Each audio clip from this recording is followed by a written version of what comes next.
All right, friends, the FIFA World Cup is coming to the US. And if you are an Airbnb host in or around 11 of the host cities right here in the US, this could be the biggest revenue opportunity that you've had in decades or the biggest missed opportunity.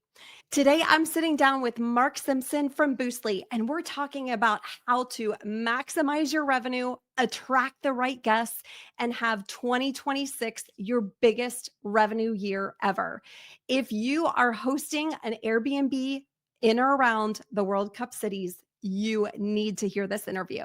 So let's go ahead and dive in. All right. So today we are here with the one and only Mark Simpson of Boostly. Mark, it has been a hot minute since we've had a chance to connect. Thanks so much for being here. I know. I was just thinking when was the last time I was on, but it has been a while. But excited to be back. Thank you for having me back. And this is a really important topic we're going to talk about, very topical as well. So yeah, I'm excited to dig into it. It is. And we're going to talk all about the World Cup that's coming to 11 US cities in the summer of 2026. I will tell you, you're going to educate me quite a lot today because Okay, I don't doke. know the first thing about soccer, number one, Well, here we go. um, which I think you guys call football. Is We that do right? call football. We do call Okay. football. You obviously call it the soccer, but I'm very well versed on this. So I spent from 2002 to 2009. I spent living and coaching soccer in America. So I I know how to change my tone and my language depending on who I'm talking to. But yeah, I feel like even if you know nothing about soccer, if you know nothing about football, there is going to be some amazing wins to be had because I feel like everybody who listens to this will like making money. And so there's some chance to definitely make some money over the course of the next, let's say, 6 7 months when it happens in June and July of 2026. Yeah. Let's talk about that from your perspective, for hosts who live in and around Yeah. the host cities.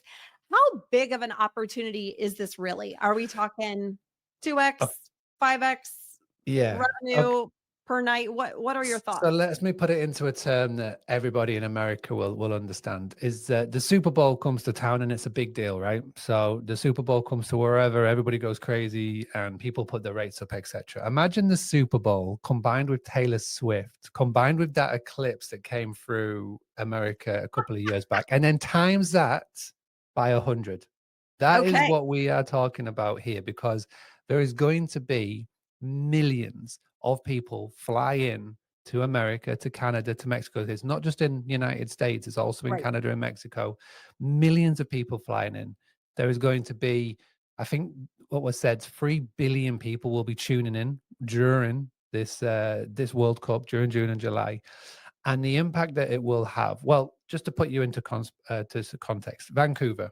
Obviously, it's a city that has a lot of short-term regulations that are flying in at the moment. Hotels are obviously massively taking benefit of it. It is already 40% occupancy, already Hmm. 40% occupancy, and the rates there, hotel rooms are going at $2,000 a night, a night. So, there's definitely some money to be made. But unfortunately, the reason why I've come on the podcast is that because soccer or football is not one of the big sports in America. So many people don't understand it. And my Mhm. worry is that so many people are not going to take advantage of the fact and they're going to be kicking themselves in June and July when they see a booking come in at your normal June or July rate from 2020 Yeah. 25. And so, you've got to play it smart. I've been talking about this every day for the last 2 weeks. At the time of recording, the draw was just made on Saturday and Friday, Mhm. Friday and Mhm. Saturday. So everybody knows who's playing who. Everybody knows which teams are playing on which day, in which stadium, and which city. And that's what we're going to get dug into because some teams travel better than others. And I want to make sure that Ooh. you're all ready. Okay, well, I'm so excited to have this conversation. Let's start there. Okay. So, from your perspective, which teams travel better than others, and why is that the case? So obviously, first and foremost, there are countries in the world that are more affluential than others. Now, countries like England. So I'm from England. Obviously, with this accent, you've got England, you've got Scotland, you've got Germany. Those teams travel very well. Places like Japan, they travel very well. And then you've got to look at the South American contingent, Argentina, Brazil. They travel very, very well. And it's already looking at that in the data. So just to put it into context, I was last week was speaking to Federico Zimmerman, revenue manager. You may have come across him in the circles. He's done a lot of work with the car worlds. Fantastic, fantastic chap. He is Argentinian. And he was saying last week, he was like, Mark, you don't understand. Argentinians don't look at it by year. We base our life around World Cups. So every Hmm. 4 years. And Argentinians save up for every 4 years to be able to travel. And he is ready. Right? He is ready. He's got properties in Dallas. Argentina are playing twice in Dallas, and he's like saying, "Listen, that property, I don't care what they would give me. I am staying there. I'm taking my friends, and we're going to have an amazing time." So, this is big. So those are big countries. Now, there's also smaller countries. So this is the first year where there's going to have over 40 teams taking part. It's big. They've made it bigger. And so smaller teams like Haiti, for example, are taking part. Smaller teams like Cape Verde are taking part. Now, obviously, the Irans, the Cape Verdes, they're not going to travel as much, but there's a Mhm. really interesting stat coming out that there is a game, I believe, it's got Brazil and Haiti. I think that's one of the games. Yeah, Brazil v Haiti. It's in Philadelphia. That's already peaking after 48 hours because there is a lot of Haitians or Haitians that live locally by or live in Huh. USA that are booking and getting ready for it. So, I feel like the main thing is for people is just be ready. And those 11 host cities, for those who don't know, it's Atlanta, Boston, Dallas, Houston, Kansas, Los Angeles, Miami, New Jersey. So it's at the MetLife.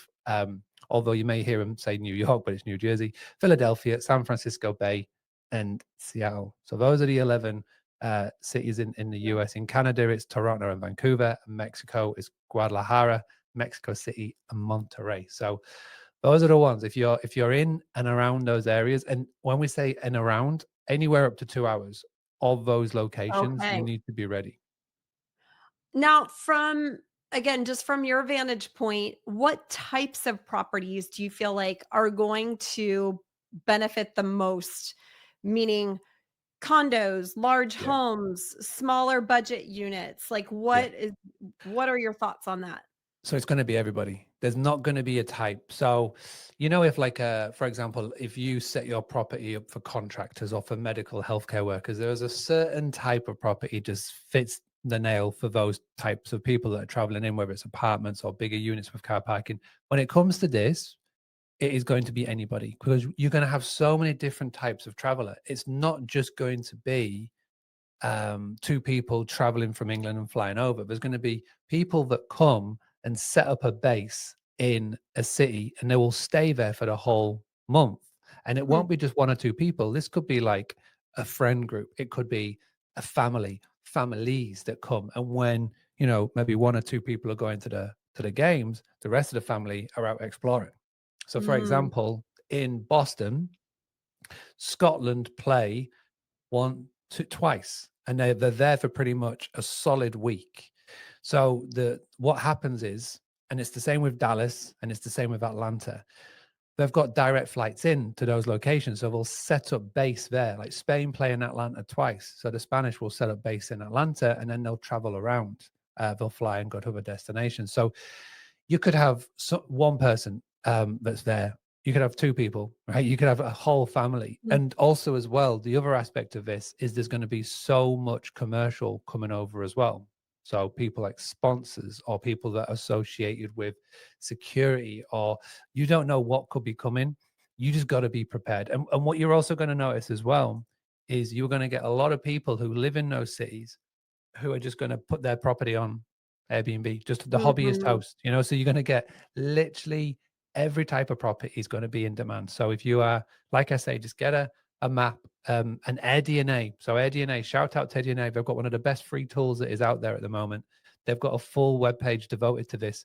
You can get a pen anywhere, 2 hours around it. And if you fall in there, get ready because it's going to be a big opportunity. And so let's talk about that opportunity. What would you recommend that folks start thinking about right now when it Mm. comes to pricing their properties for next summer? And um, I know you mentioned, folks will set up camp in a certain city, but how far in advance of the first game do folks typically travel over? So, in terms of the first question, what is the rule of thumb? So, the rule of thumb at the present moment in time, so we're recording this December, early December 2025. The draw has just been made. So, you can put your price up, and the rule of thumb has been 200 to 300% what your base rate is. If you are with Price Labs, so shout out Price Labs, they have already done this work for you and they have just gone prices to the moon. It will calm down and it will I've said to a few people today because I've done a few podcasts today, it's like planning a wedding. When you plan a wedding, you go all out at the start, so you organize so much at the start, and then there's going to be a massive lull, and then you organize load just before the main day. And it's going to be Mhm. the same with this. So there's going to be a ton of exposure now because it's newsworthy, draws being made, people have got a little bit of money, they're going to spend it, they're going to book it. There's going to be a lull, and then what you'll find is after March it will start to ramp up again. And in May time, you will notice that people have got the FOMO.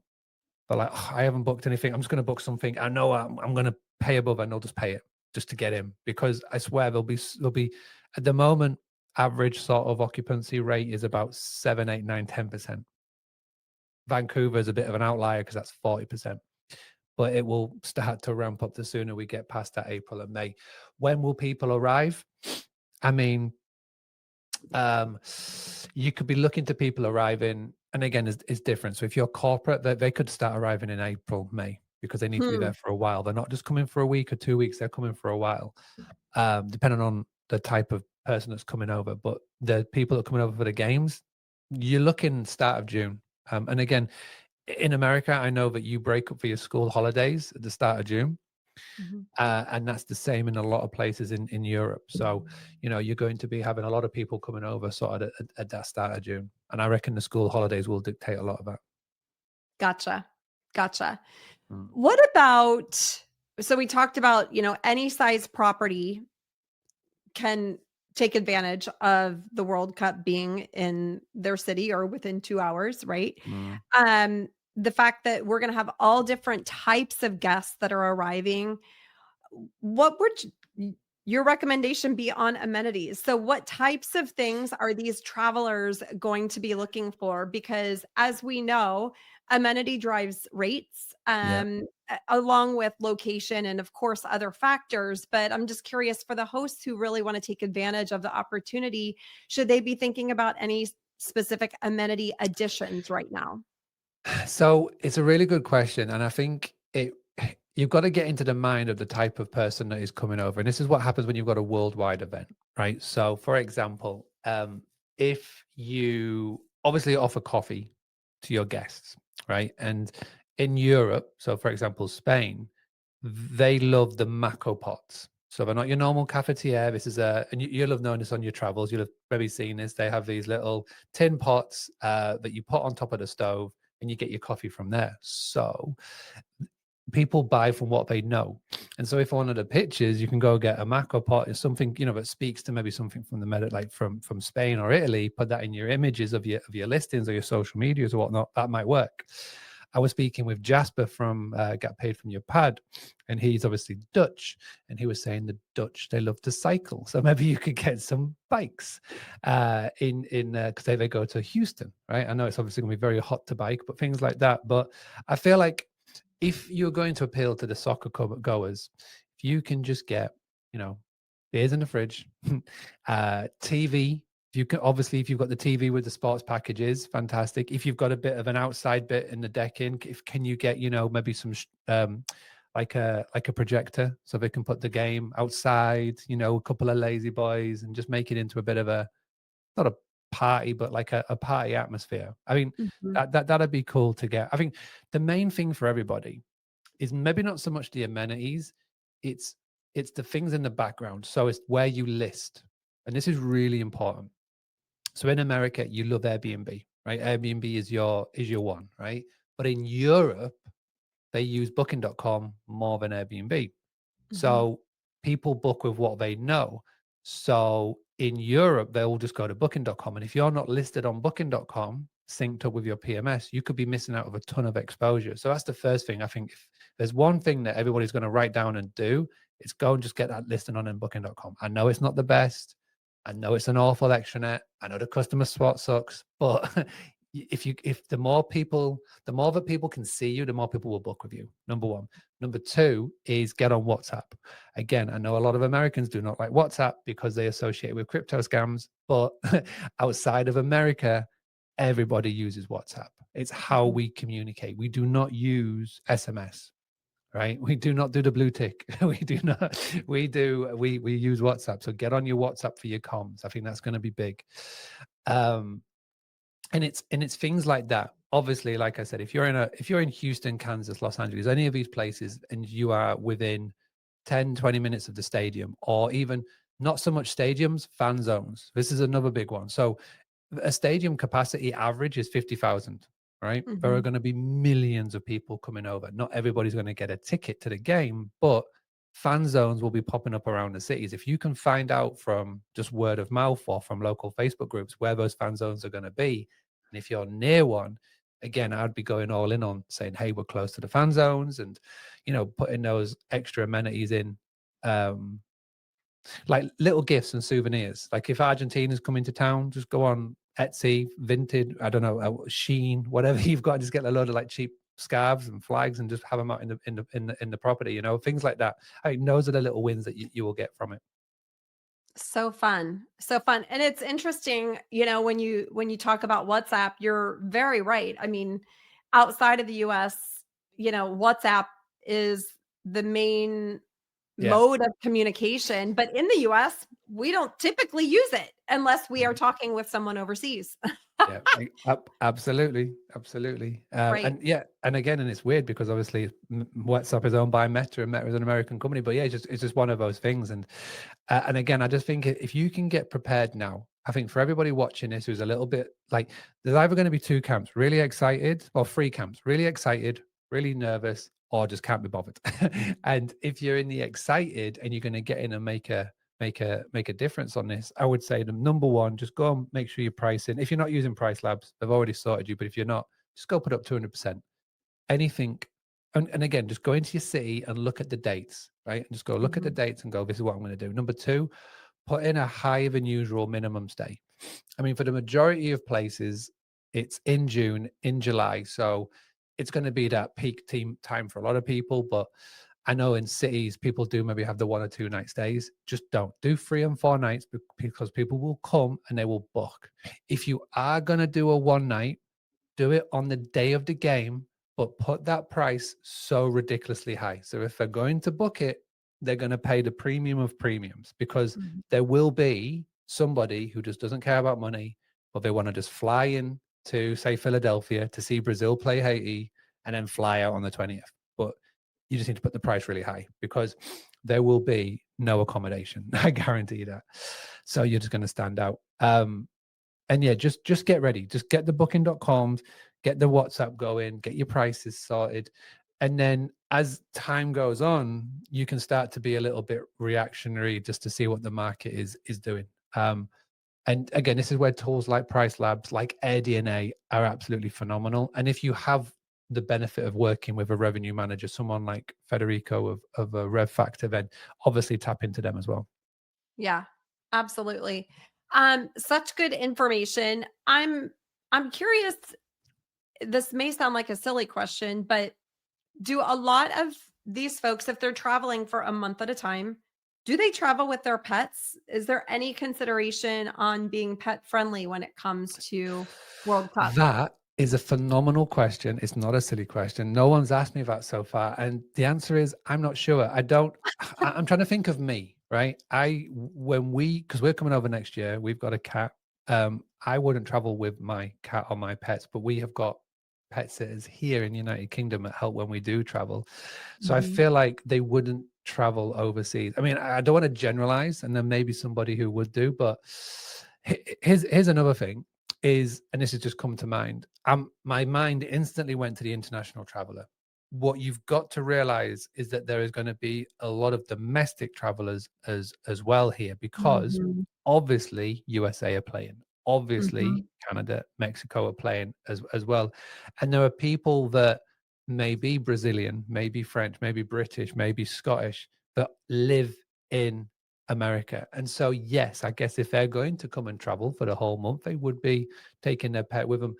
Maybe they're in an RV, maybe traveling around, driving around, or whatnot. But I've said this for a while now, just not on the FIFA topic. Having properties that are pet friendly are massively advantageous. I know in America, so many people now are traveling with their pets. If you are pet friendly, you just stand out massively above those that are not pet friendly. Yeah. Yeah. The other thing I'm curious about is, are there any risks associated with hosting in a World Cup city that folks should be aware of and also prepare for that now? Yeah, I mean, the first risk, especially if you're listening to this, and let's just say you're just getting started on your journey, and let's just say that you're looking at the list of all these cities, and you're like, right, I'm just going to go and set up a co-hosting business in one of these cities and make an absolute mint, because there's going to be a lot of people, a lot of locals who want to escape Vancouver, Toronto, New York, Mhm. for example, New Jersey, Philadelphia, just want to get away. They want to just put their place on Airbnb and just go. So there'll be a ton of co-hosting opportunities. The risk there is that Vancouver, like we mentioned at the start, Vancouver's got such a big ban on the moment on short-term rentals.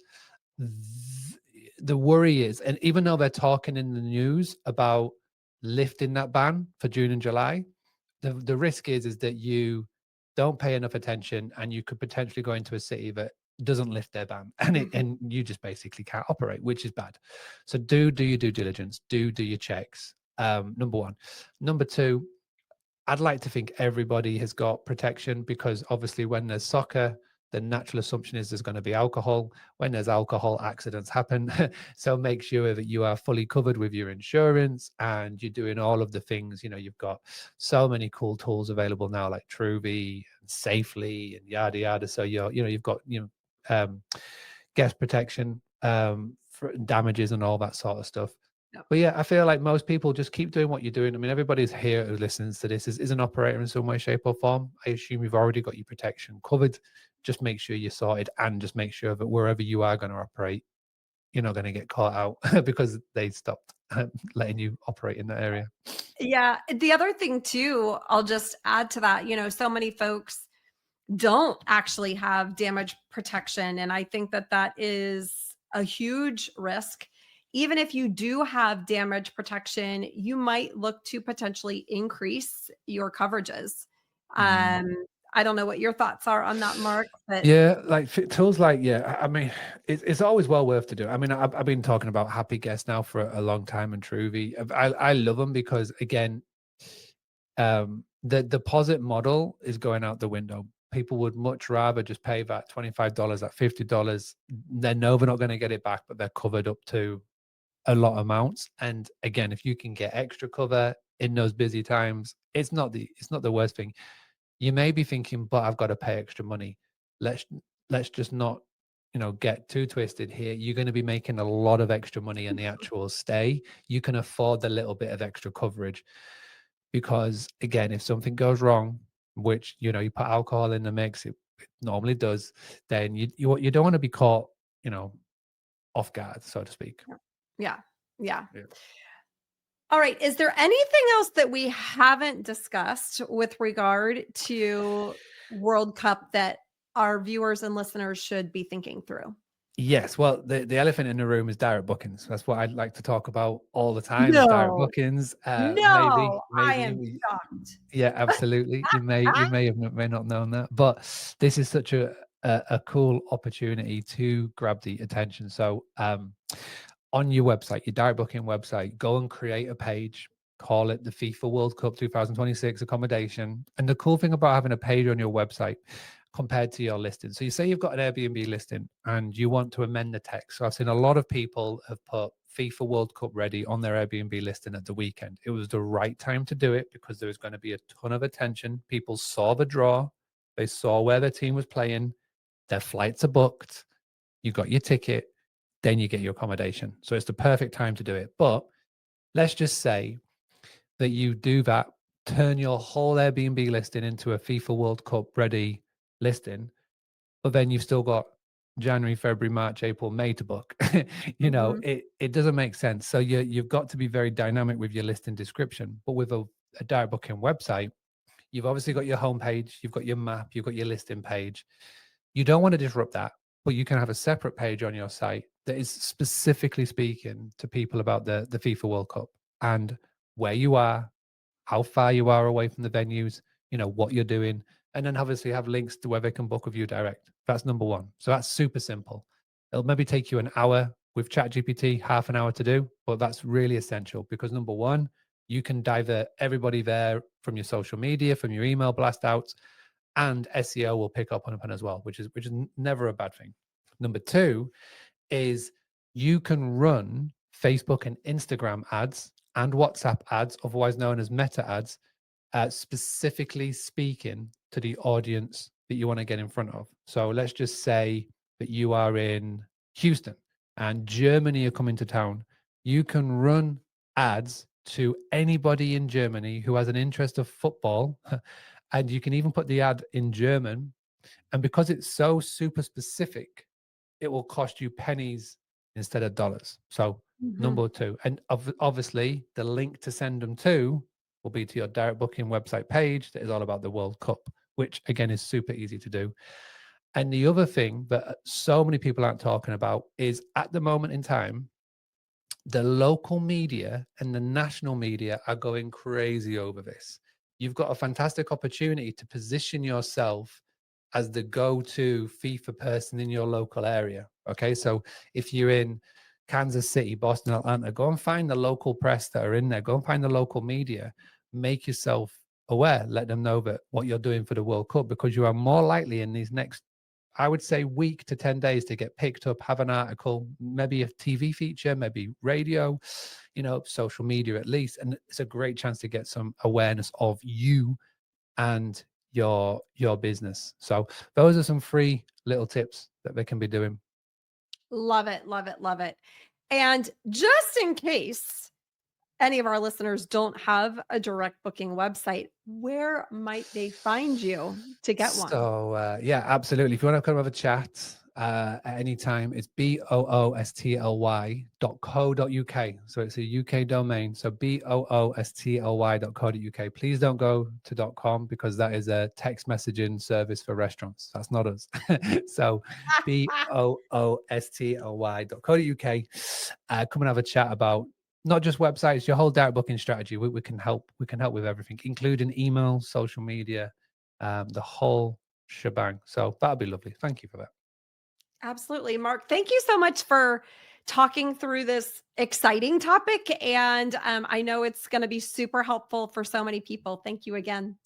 My absolute pleasure. And if anybody's got any questions, they want to find out more, just come to Instagram, instagram.com/BOOSTLY UK, Boostly UK on the Instagram. Please come and ask any questions you've got. Love it. Thanks, Mark. Thank you.